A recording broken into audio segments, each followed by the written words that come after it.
Sir आपने आज मुड़ा का दौरा किया है, काफ़ी सारी पब्लिक जो है आपके साथ चली है और आपका समर्थन किया है। मैं जानना चाहूँगा ये कि मुड़ा और हिल काका ये वो इलाका है जिसको पूरे हिंदुस्तान में जाना जाता है, लेकिन आज लोगों की डिमांड्स वो थी जो आज से 20 या 25 या 30 साल पहले हो जानी चाहिए थी। तो आज आपको इन्होंने बुलाया है, आपको ज्वाइन किया है, आपका समर्थन किया है। कितनी ये उम्मीद रखें ये लोग कि आप इन उम्मीदों पे खरा उतरेंगे सर? देखिए, आज मुड़ा में कांग्रेस पार्टी की मीटिंग यहाँ पे हुई है और मेरे बुज़ुर्गों ने और नौजवान साथियों ने बहुत ही वालाना इस्तकबाल किया है और बहुत भरोसा जताया है, बहुत इज़्ज़त अफसाई की है। मैं तहे दिल से शुक्रगुजार हूँ। मुड़ा और हिल काका का आपने ज़िक्र किया, ये वो लोग हैं जिन्होंने इस मुल्क के लिए बहुत कुर्बानियाँ दी हैं। इन्होंने, ये मुड़ा के ही और हिल काका के ही लोग थे जिन्होंने अपने कंधे पे जिम्मेदारी ली और एक फौजी का काम किया, एक पुलिस वाले का काम किया और ख़ुद मिलिटेंट्स के ख़िलाफ़ लड़ाई लड़ी और इस इलाके से मिलिटेंसी को ख़त्म किया। और कितनी कुर्बानियाँ दी इन लोगों ने, कितने मुश्किल हालात में, मगर इनको इंसाफ नहीं मिला।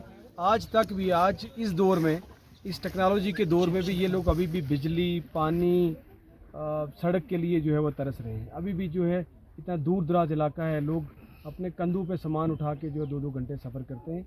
तो ये कहीं ना कहीं सरकार की जो है वो बहुत बड़ी नाअहली रही है, अभी तक इन लोगों को इनका हक़ नहीं मिला है। तो इंशाल्लाह कोशिश रहेगी कि हम सब मिल के जो है यहाँ के इस इलाके के लिए और बाकी पूरे अंसरा के डेवलपमेंट के काम आगे मौका मिले तो करें। ख़ास तौर पे सड़क जो है इनको जगह जगह पहुँचे ताकि इन लोगों के लिए कुछ आसानी हो सके। सर इनकी ये डिमांड्स भी थी कि यहाँ पे नेटवर्क की भी काफ़ी कमी है। बिल्कुल, ये लोग हमेशा ख़तरे के साए में रहते हैं क्योंकि इन्होंने बहुत काम किया है इस मुल्क के झंडा ऊंचा रखने के लिए। इन्होंने बहुत मेहनत की है और आज भी वो कर रहे हैं, लेकिन इन पे हमेशा ख़तरा जो है वो मंडाए रहता है। और ऐसे वक्त में जब दूर दराज इलाकों में ये अकेले हैं बगैर किसी सहारे के, और उस वक्त वहाँ नेटवर्क भी ना हो, कभी कोई परेशानी अचानक से आ जाए तो ये दूसरी दुनिया से कटे हुए हैं। तो इसलिए ज़रूरी है कि वहाँ टावर लग जाए। मैं डिप्टी कमिश्नर पहुँच यासीन साहब से मिलूँगा और मैं उनसे ये तवक्को रखूँगा कि ये जल्दी से जो है BSNL के साथ पिकअप करके मैटर तो एक टावर जल्दी से यहाँ पे लग जाए ताकि सारा इलाका जो है नेटवर्क में कवरेज में आ जाए। काफ़ी कुछ लोगों से सुनने में ये भी आ रहा था सर कि VDG गन जो है इन लोगों को जो है वो दी हुई है, लेकिन उनके पास एमिनेशन नहीं है, राउंड नहीं है, जिसकी वजह से ये अपने आप को सुरक्षित नहीं समझते हैं सर। ये तो बिल्कुल मुझे यहाँ आके पता चला है, बड़ी हैरानगी हुई है कि VDG गन्स हैं मगर इनके पास एमिनेशन नहीं, तो उन गन्स का कोई फ़ायदा नहीं है, वो तो एक डंडे की तरह है।